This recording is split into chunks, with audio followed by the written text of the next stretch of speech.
evə gələn kimi və ya övlad dərsdən qayıdan kimi valideyn əgər dərhal soruşsa ki, bugün neçə qiymət almısan, nəsihət eləsə onu,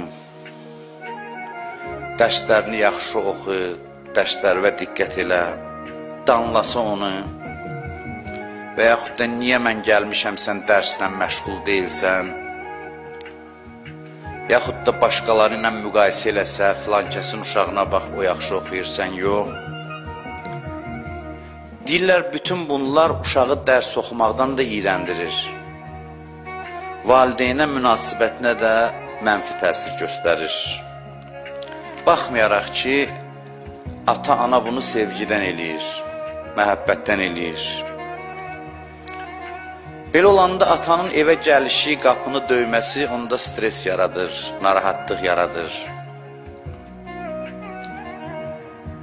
Valideynlər tərbiyə zamanı bunu nəzərə almalıdırlar. Buna xüsusi diqqət etməlidirlər.